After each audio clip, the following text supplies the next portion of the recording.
All right, let's dive in. Today we're taking a look at AI, and specifically how it intersects with politics and Elon Musk's vision for the future. Sounds intriguing. Yeah, things might get a little crazy.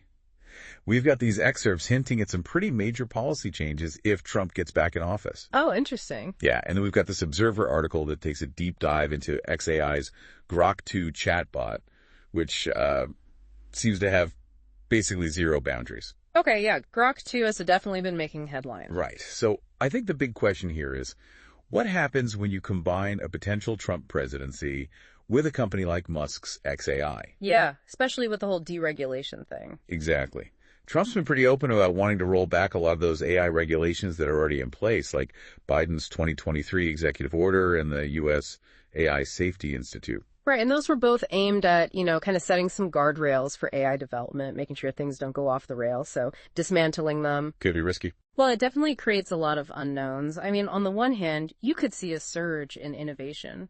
Companies like xAI could move much faster without all the red tape. That classic Silicon Valley move fast and break things mentality. Exactly. But on the other hand, you could also see a rise in, AI systems that are biased or even unsafe. A bit of a double-edged sword, then. So where does Grok 2 fit into all of this? Well, Grok 2 seems to be this poster child for no-holds-barred AI. The Observer article really highlights how it just lacks all those content moderation and safety features that other chatbots have. ChatGPT? Yeah, ChatGPT and others are being developed much more cautiously.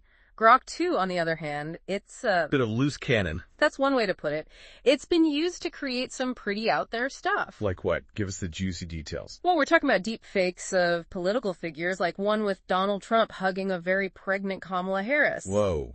Deepfakes are already a whole other can of worms, Yeah. but that's intense. Yeah, and it doesn't stop there. There are also these inappropriate images, as the article calls them, involving popular characters like Mickey Mouse and Pikachu.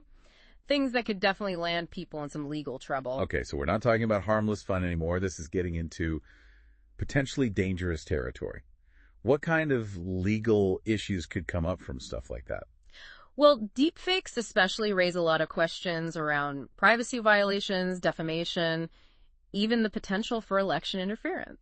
Right. Imagine a perfectly convincing deepfake video going viral right before an election. It could really sway voters. Exactly. It's a bit of a minefield.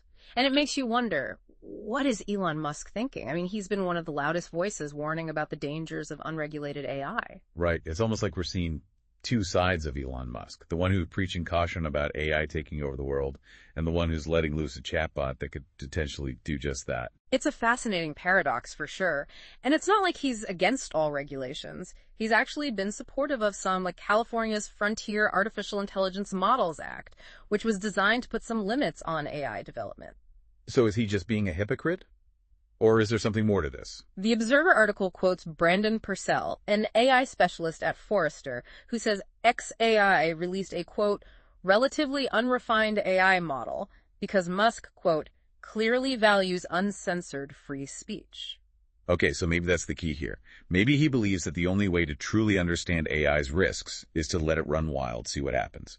It's definitely a risky move, but it does raise some important questions. What if Musk sees Grok 2 as this necessary experiment, a way to show everyone the dangers of unrestrained AI? Like a warning shot. Exactly. So is he a genius or a madman? Well, I guess that's up for debate. But before we get too deep into Elon Musk's mind, let's shift gears a bit and talk about some potential solutions.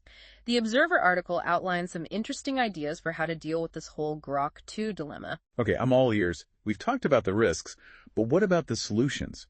How do we ensure that AI develops responsibly? Well, one idea is to embed metadata in AI-generated content so we can easily tell it apart from human-created content. Think of it like a digital fingerprint that says, hey, this was made by AI, not a human. So kind of like labeling GMO foods. It lets people know what they're consuming. Exactly. And companies like Adobe and Microsoft are already experimenting with this, using a symbol from the Coalition for Content Provenance and Authenticity to tag AI content. So maybe that's a start. But it seems like the tip of the iceberg, right? Oh, absolutely. We also need to rethink our intellectual property laws in this new era of AI. Because how do copyright laws even apply when AI is creating content based on existing works? Who owns that? Right, it's a real head scratcher. And then there's the question of how to compensate artists fairly when their work is used to train these AI models. The article suggests exploring new revenue models, maybe something like a royalty system for AI. Wow, that would be pretty groundbreaking. Right. It's all about acknowledging that AI is built on human creativity and making sure those who contribute are rewarded. But, it's not just about technical fixes and legal frameworks.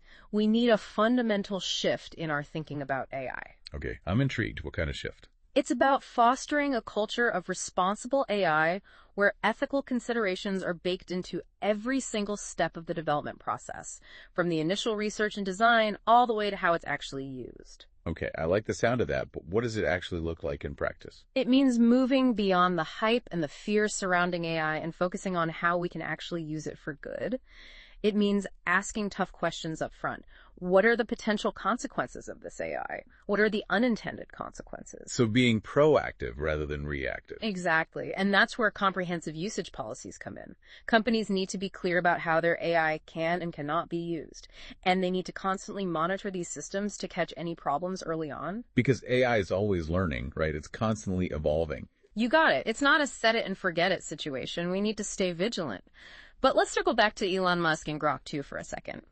His decision to develop an AI that embraces, as the article puts it, uncensored free speech, well, it could be seen as a pretty risky gamble. Is he a visionary pushing boundaries, or is he playing with fire? That's the question, isn't it? And we'll dive deeper into that when we come back for part 2.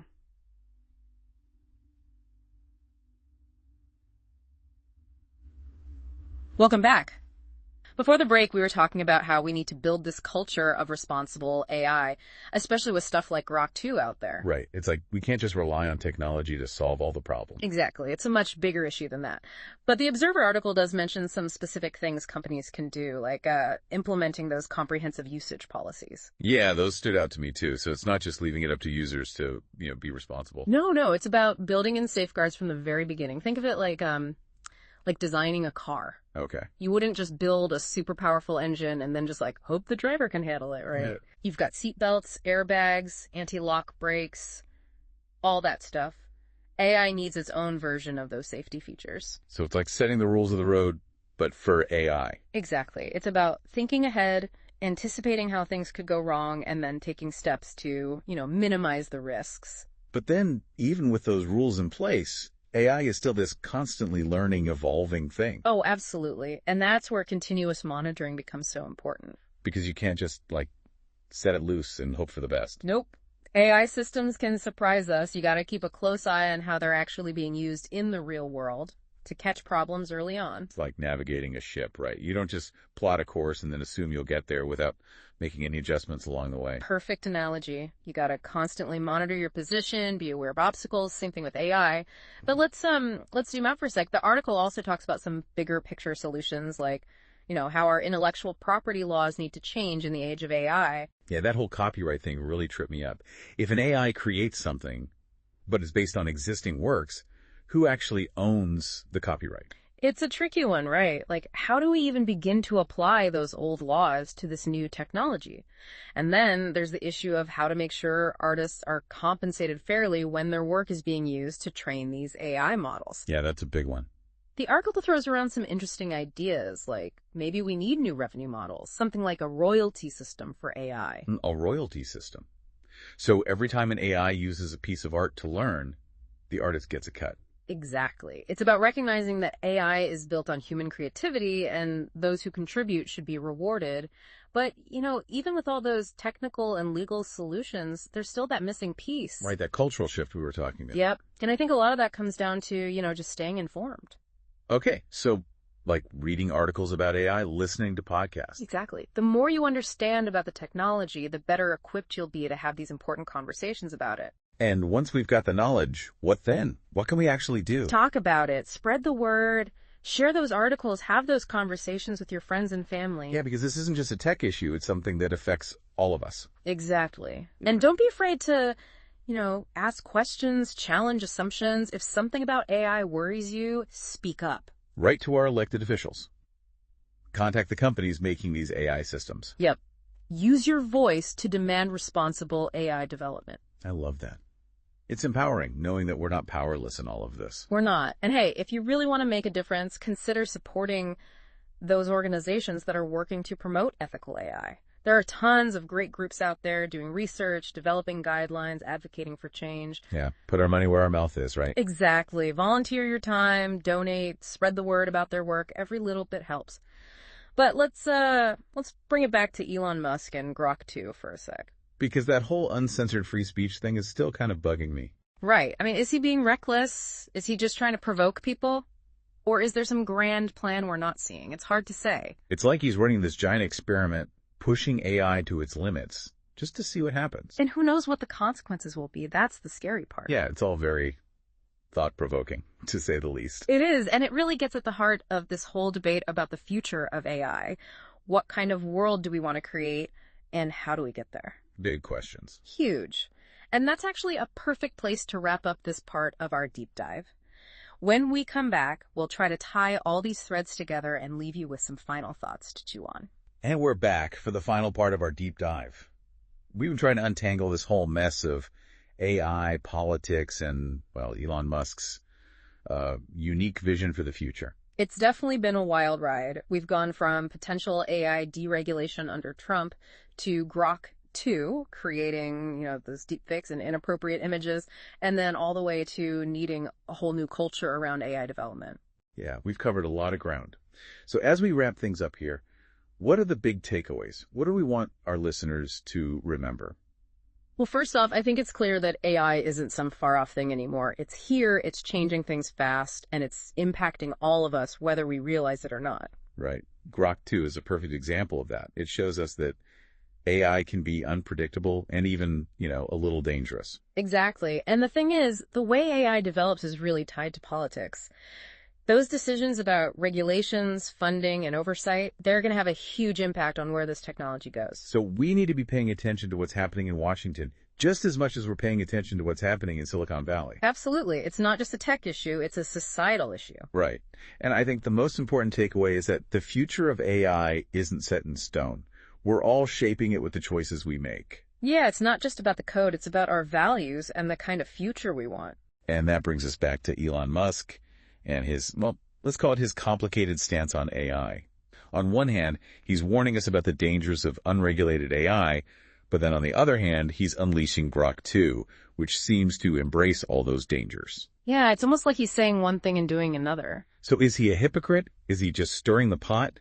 Or is there something more strategic going on here that we're not quite seeing? It's a good question. Maybe he truly believes that the only way to understand AI's potential and prepare for its risks is to really push the limits, Like he's running this big experiment to see what happens, even if it means things could go wrong. It's definitely a bold move. And it raises this final question for our listeners. Does Musk's decision to develop Grok 2 mean that, moving fast and breaking things is the only way to win the AI race? Or is there a more subtle strategy here? Is he thinking several steps ahead while the rest of us are just trying to keep up?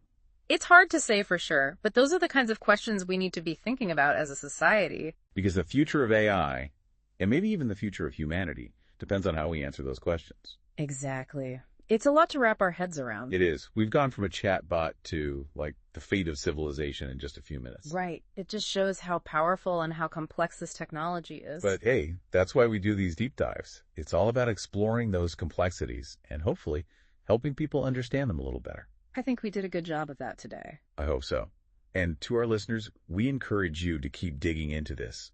Read more about the sources we mentioned, seek out different viewpoints, and don't be afraid to form your own opinions. The future of AI is something we're all creating together, so let's make sure it's a future we're all happy with. Well said. Thanks for joining us on this deep dive, everyone. We'll be back next time to tackle another fascinating topic. Until then, keep those brains buzzing.